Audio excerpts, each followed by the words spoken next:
Good evening students. आज हम circle इस लेसन का नया सेक्शन, ठीक है, सेकंड सेक्शन शुरू कर रहे हैं, सेकंड टॉपिक शुरू कर रहे हैं। फर्स्ट टॉपिक हमारा कंप्लीट हो चुका है। अब हम टॉपिक शुरू कर रहे हैं tangent and normal to the circle. ठीक है, तो टेंजेंट और नॉर्मल टू द सर्कल में हम ऐसे ही प्रॉब्लम्स पढ़ेंगे जो, ठीक है, सर्कल के टेंजेंट और नॉर्मल से रिलेटेड है। अब ये टेंजेंट और नॉर्मल सर्कल का क्या होता है, इसके पहले मैंने पॉइंट्स टू रिमेंबर में आपको समझाकर बता दिया था। डायरेक्ट हम क्वेश्चन पर आते हैं। ठीक है,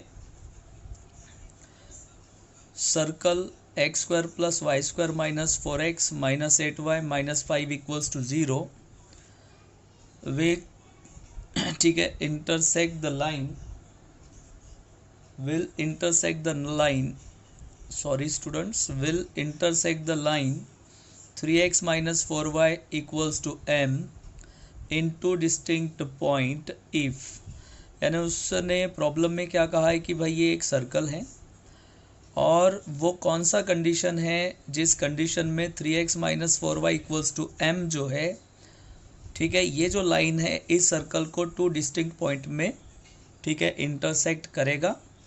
तो आपको इन 4 ऑप्शंस में से वो कंडीशन आपको यहाँ पर ढूंढना है। ठीक है, तो जैसे कि इसके पहले हमने पढ़ा हुआ था, इसके पहले हमने स्टडी किया था कि भाई अगर कोई लाइन, ठीक है, कोई लाइन अगर सर्कल को टू डिस्टिंक्ट पॉइंट में क्या कर रहा है, इंटरसेक्ट कर रहा है, टू डिस्टिंक्ट पॉइंट में इंटरसेक्ट करता है। ठीक है, तो इस लाइन का, ठीक है, इस लाइन का सेंटर से जो परपेंडिकुलर डिस्टेंस बनेगा, सेंटर से जो परपेंडिकुलर डिस्टेंस बनेगा वो परपेंडिकुलर डिस्टेंस, ठीक है, रेडियस से हमेशा कैसे रहेगा, स्मॉलर रहेगा। या आप ऐसा कह सकते हैं, ठीक है, कि रेडियस जो है वो इस परपेंडिकुलर डिस्टेंस से हमेशा कैसे रहेगा, ग्रेटर रहेगा। ठीक है, तो हम दोनों तरीके से देख सकते हैं भाई। तो इफ circle intersect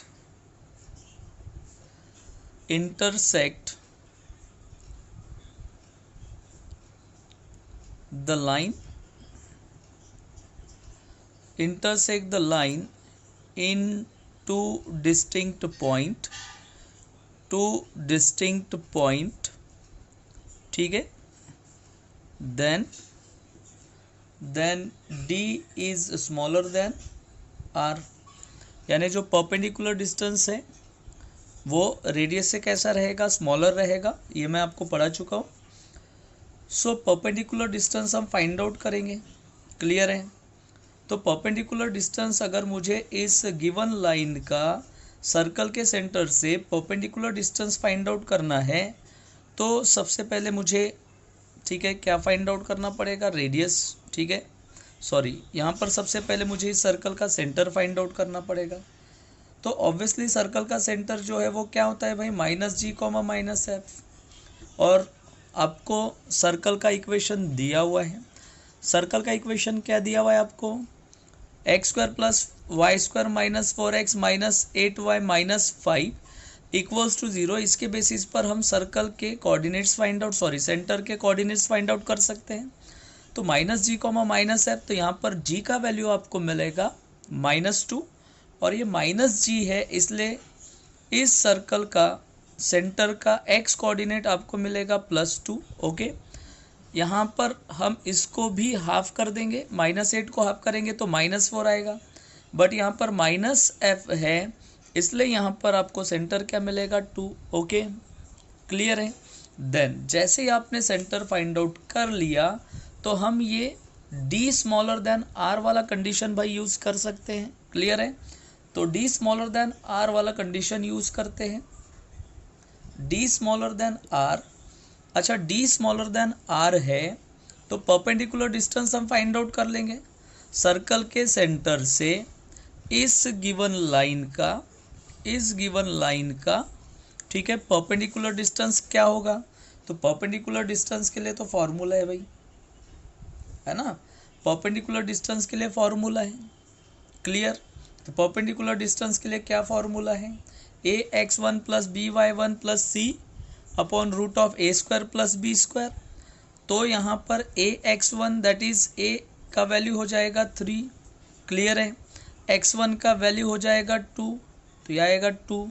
फिर उसके बाद आएगा प्लस, ठीक है, b का वैल्यू हो जाएगा -4, ओके, और y1 का वैल्यू हो जाएगा 4 + 4 प्लस c यहाँ पर, ठीक है, m रहेगा, बट m को हमें लेफ्ट हैंड साइड पर ट्रांसफ़र करना पड़ेगा, तो यह आ जाएगा -m अपॉन में root of a square plus b square that is 3 square plus यहाँ पर आएगा 4 स्क्वायर, क्लियर है, equals to radius, sorry smaller than radius, ठीक है। तो रेडियस के लिए फॉर्मूला क्या होता है आपको पता है, जी स्क्वायर, ठीक है, G square plus F square minus सी।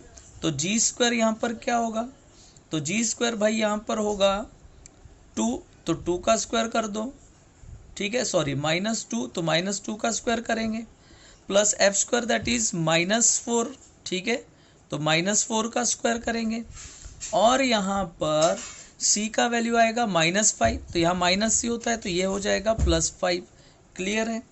देन इसको सॉल्व करते जाएंगे हम, 3 2 ज़ा 6, 4 4 ज़ा 16, ठीक है, क्लियर। तो ये आ जाएगा 6 -16 -m, क्लियर है, अपॉन में ये आएगा रूट ऑफ 25 इक्वल्स टू, ये रहेगा रूट -2 का स्क्वायर हो जाएगा +4, 4 का स्क्वायर हो जाएगा 16 +5, ओके, क्लियर है। Then 16 - 6 that is -10 -m upon में आपको क्या मिलेगा, 5 का स्क्वायर रूट हो जाएगा, ठीक है, 25 का स्क्वायर रूट 5 इक्वल्स टू, ये भी आपको मिलेगा भाई 5, क्या मिलेगा 5। अच्छा, अगर हमने यहाँ से मॉड्यूलस का साइन हटा दिया तो यहाँ प्लस माइनस लगाना पड़ेगा, प्लस माइनस अप्लाई करना पड़ेगा, तो प्लस माइनस अप्लाई करेंगे तो ये -10 -m, ठीक है, अपॉन 5 इक्वल्स टू +-5। देन 5 को अगर हमने ट्रांसफ़र किया भाई तो -10 -m इक्वल्स टू +-25, +-25, सॉरी यहाँ पर स्मॉलर देन होना चाहिए था, स्मॉलर देन +-25, क्लियर है, स्मॉलर देन +-25, ठीक है। अच्छा, हम इसको अब 2 तरीके से लिख सकते हैं, ठीक है, क्लियर है। अब इसको हम भाई कैसे 2 तरीके से लिख सकते हैं, तो एक तो ये आपके सामने है, दूसरा ये है कि 25, ठीक है, ग्रेटर देन बोल सकते हैं हम, 25 ग्रेटर देन, या आप माइनस से शुरू कर दो, -25 smaller than -10 -m and smaller than 25, that means ये जो 25 है ये पॉजिटिव है, तो ये सबसे ग्रेटर होगा। अब आप इस, ठीक है, -10 को कैंसिल करते जाओ, अगर -10 को कैंसिल करना है तो मुझे यहाँ पर 10 को ऐड करना पड़ेगा, प्लस करना पड़ेगा, तब जाके ये -10 कैंसिल होगा, क्लियर है। अगर हम यहाँ पर 10 को ऐड करेंगे तो यहाँ पर भी मुझे 10 को ऐड करना पड़ेगा, यहाँ पर भी मुझे 10 को ऐड करना पड़ेगा, ओके। तो हम इसको 10 को ऐड कर देंगे, अगर हमने यहाँ 10 को ऐड किया तो ये -25 + 10 हो गया, क्लियर, स्मॉलर देन -10 हो जाएगा, स्मॉलर देन, ठीक है, 25 + 10 हो जाएगा, क्लियर है। अब ये आपको मिलेगा भाई -15 smaller than -m smaller than, ठीक है, दोनों का एडिशन करेंगे तो ये आ गया 35, क्लियर। अब जो कि ऑप्शंस आपको दिए हैं, ऑप्शन में पॉजिटिव m है, अगर आप ऑप्शंस देखेंगे तो देखो ऑप्शन में क्या है, पॉजिटिव m है, दिख रहा है, सभी ऑप्शन में क्या है, पॉजिटिव m है, तो हम माइनस से मल्टीप्लाई कर देंगे सभी को। तो जब भी हम यहाँ पर सभी टर्म्स को माइनस से मल्टीप्लाई करेंगे तो साइन इसके इन्वर्स हो जाएंगे, यानी ये माइनस का +15 हो जाएगा और ये स्मॉलर देन है तो ग्रेटर देन हो जाएगा, ये माइनस का प्लस m हो जाएगा। ओके क्लियर है, ठीक है। और ये स्मॉलर देन है तो ये हो जाएगा ग्रेटर देन, और ये पॉजिटिव 35 है तो ये आपको मिलेगा -35, ठीक है क्लियर है। और इसको आप सीधा कर देंगे भाई, इसको हम सीधा कैसे करेंगे, -35 इज स्मॉलर देन, ये हो जाएगा m, एंड स्मॉलर देन 15, और ये रहेगा भाई आपका फाइनल आंसर। तो आपको आंसर मिलेगा, ऑप्शन कौन सा रहेगा भाई, सी। ओके क्लियर है स्टूडेंट्स, आई होप सो ये क्वेश्चन आपको समझ में आ गया होगा। नेक्स्ट क्वेश्चन की तरफ बढ़। ओके स्टूडेंट्स, अब हम पढ़ते हैं क्वेश्चन नंबर 5।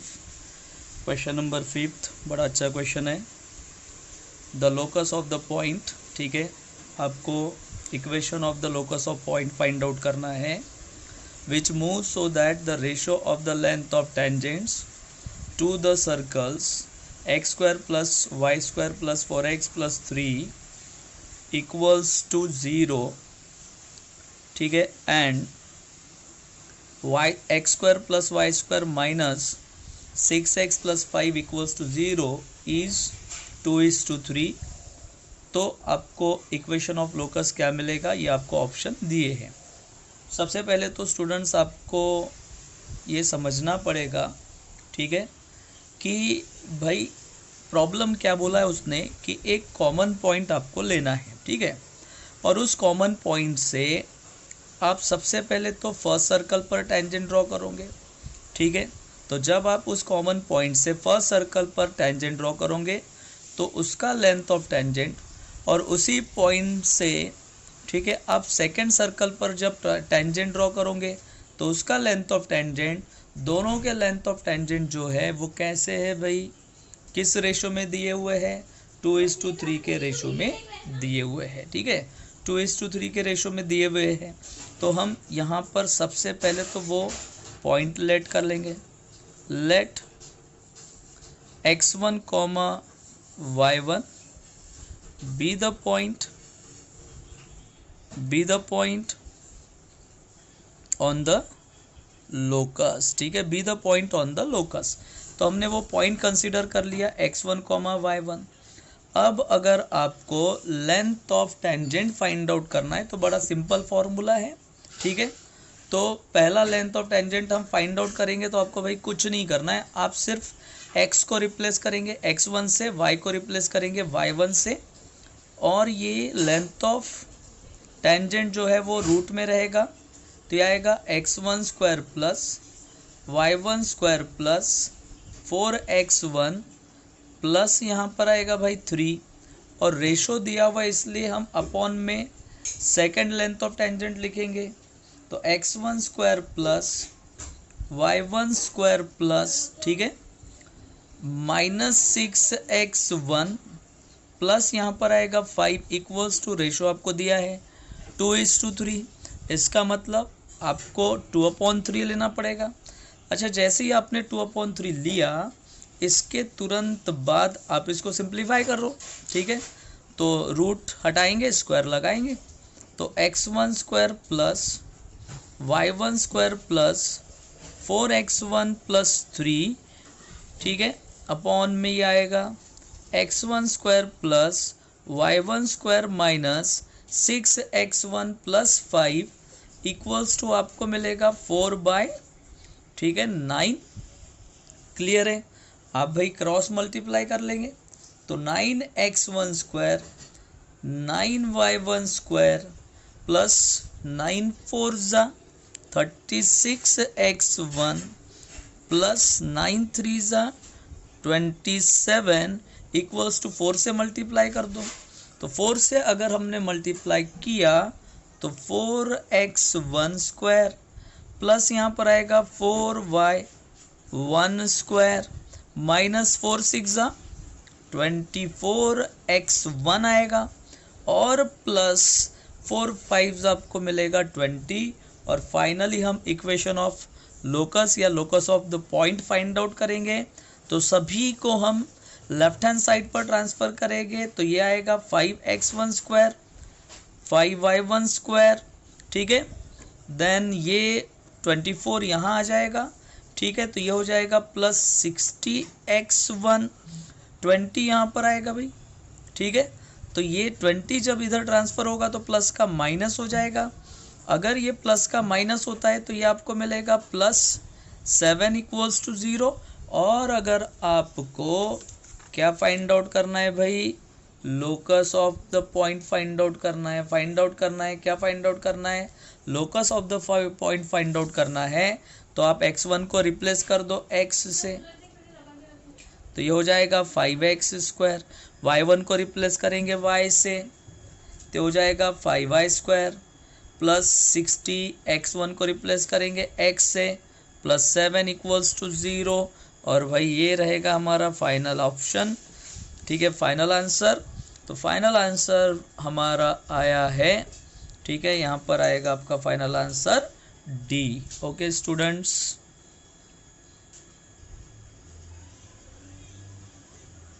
ओके गाइस, अब हम पढ़ते हैं क्वेश्चन नंबर 6। क्वेश्चन नंबर 6 है, if the line lx plus my equals to 1 be a tangent to the circle x square plus y square equals to a square, then the locus of the point l comma m। तो l comma m इस, ठीक है, point का locus आपको find out करना है। It's so easy. यहाँ पर एक सिंपल सा कंडीशन दिया है भाई आपको। उसने क्या कहा कि एक सर्कल है, ठीक है, ऑब्वियसली ये जो सर्कल है, ठीक है, सर्कल बराबर बना नहीं है, आप समझ जाओ, ठीक है। तो सर्कल जो है ये है x square plus y square equals to a square का फॉर्म।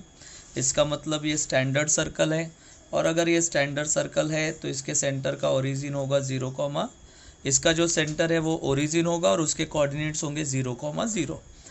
ओके स्टूडेंट्स, अब उसने क्या कहा है कि भाई इस सर्कल का एक टेंजेंट भी है। तो सर्कल का टेंजेंट आपको दिया हुआ है lx plus my -1 equals to 0। ये जो इक्वेशन है इसको मैंने स्टैंडर्ड फॉर्म में ला लिया, 1 को ट्रांसफ़र कर दिया तो -1 हो गया, ठीक है, क्लियर है। और आपको ये पता है कि सर्कल का जो रेडियस है, ठीक है, सर्कल का जो रेडियस है वो इस टेंजेंट पर हमेशा कैसा होता है, परपेंडिकुलर होता है। अच्छा, यहाँ पर दो चीज़ें आपको समझनी है, ठीक है, वो ये है कि भाई perpendicular distance from the centre और सर्कल का रेडियस, यहाँ तो दोनों इक्वल हो गए, है ना। अगर ये lx plus my -1 equals to 0, अगर ये इस, ठीक है, सर्कल का टेंजेंट है तो ऐसे कंडीशन में परपेंडिकुलर डिस्टेंस और रेडियस दोनों इक्वल होंगे, ठीक है। तो अब हम यहाँ पर यही कंडीशन यूज़ करेंगे।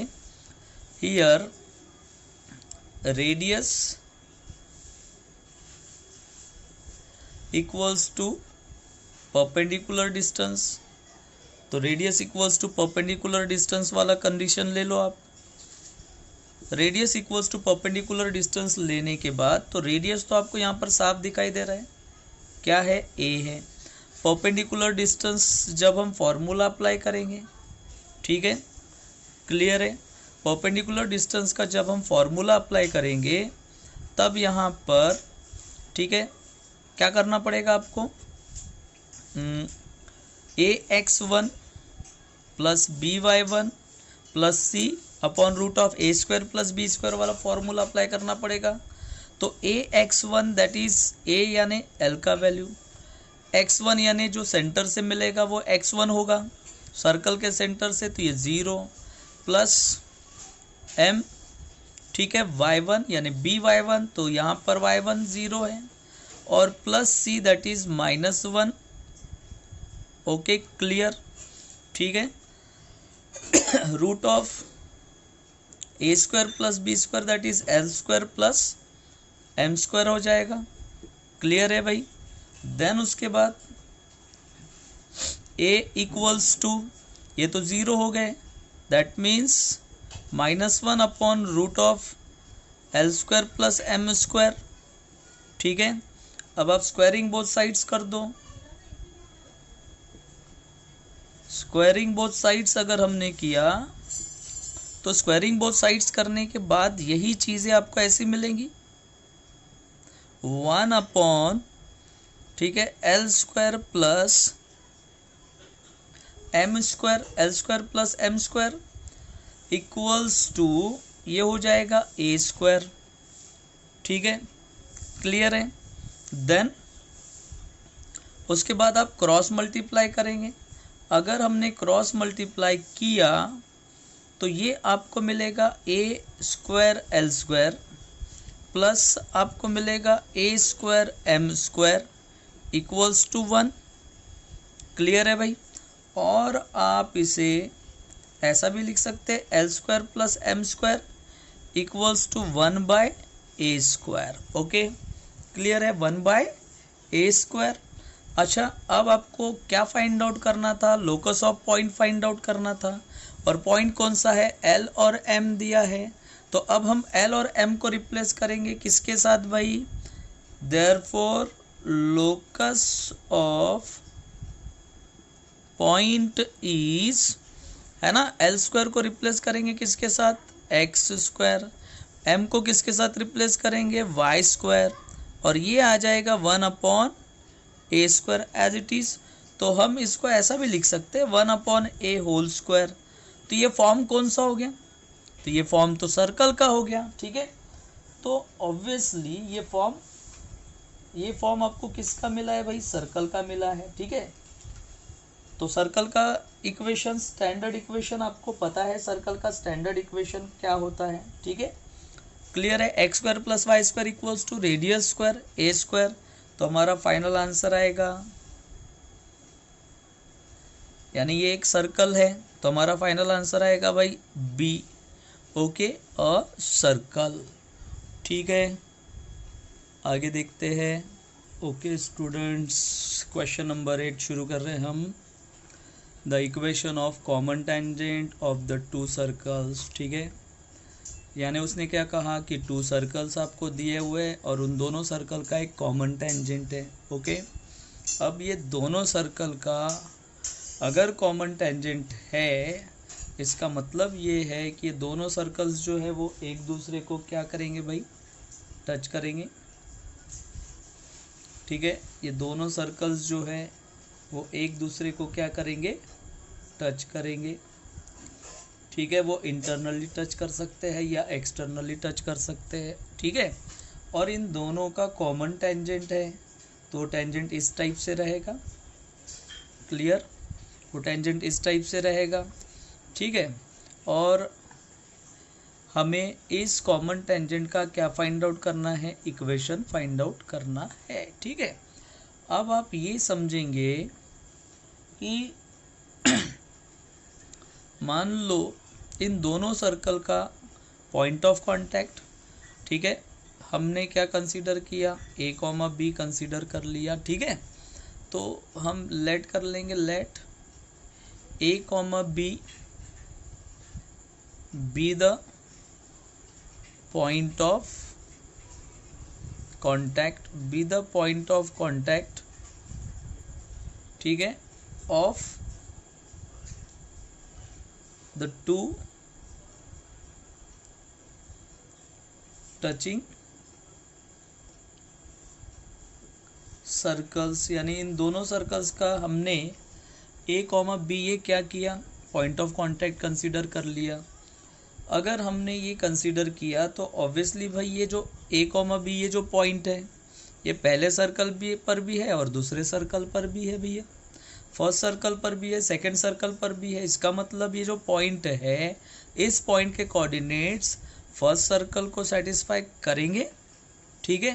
तो फर्स्ट सर्कल को अगर ये सेटिस्फाई करते हैं तो आपको यहाँ मिलेगा A² प्लस B², यानी आप x की जगह a रखो, y की जगह b रखो, -6a -12b plus 37 equals to 0। ये हो जाएगा इक्वेशन नंबर फर्स्ट। बिल्कुल ऐसे ही ये जो पॉइंट है ये सेकंड सर्कल को भी सेटिस्फाई करेगा। तो ये आएगा A square plus B square minus 6b, ठीक है, plus 7 equals to 0। Okay, clear है। अब ये हो जाएगा हमारे लिए इक्वेशन नंबर सेकंड। अब हम क्या करेंगे, इसमें कुछ टर्म्स एलिमिनेट करेंगे दोनों इक्वेशंस में से। तो दोनों इक्वेशंस में से अगर, ठीक है, टर्म्स को एलिमिनेट करना है तो वन में से सेकंड को सब्ट्रैक्ट कर दो इक्वेशन फर्स्ट में से। इक्वेशन फर्स्ट माइनस करेंगे सेकंड, फर्स्ट इक्वेशन में से सेकंड को सब्ट्रैक्ट किया तो भाई क्या हो गया, ये दोनों तो कैंसिल हो गए, ए स्क्वायर बी स्क्वायर दोनों कैंसिल हो जाएंगे। क्लियर। अब यहाँ पर रहेगा -6a, यहाँ पर सब्ट्रैक्ट करते समय साइन चेंज हो जाएगा तो यहाँ पर आएगा -6b, यहाँ पर भी साइन माइनस का लगेगा तो यहाँ पर आएगा +30 विच इज इक्वल्स टू 0। और हम अगर इसे, ठीक है, -6 से डिवाइड कर दे तो डिवाइड बाय -6 से अगर हमने इसको डिवाइड किया तो ये आएगा a plus b -5 equals to 0। और हमें क्या फाइंड आउट करना था, equation of tangent find out करना था। और हमने, ठीक है, देखो ध्यान देंगे, इक्वेशन ऑफ टेंजेंट अगर आपको फाइंड आउट करना है तो ये जो टेंजेंट है, ये टेंजेंट किस में से पास हो रहा है, या पॉइंट a, b जो है ये इस टेंजेंट पर भी आता है, ठीक है। या आप डायरेक्ट क्या कर लो, एकदम सिंपल है, आप a को रिप्लेस करो x से, b को रिप्लेस करो y से, तो ये आपको मिलेगा x plus y -5 equals to 0। और भाई ये हमारा रहेगा फाइनल आंसर। तो फाइनल आंसर हमारा क्या आएगा बच्चों, फाइनल आंसर हमारा होगा x प्लस वाई, ठीक है, -5 equals to 0, option c. Okay.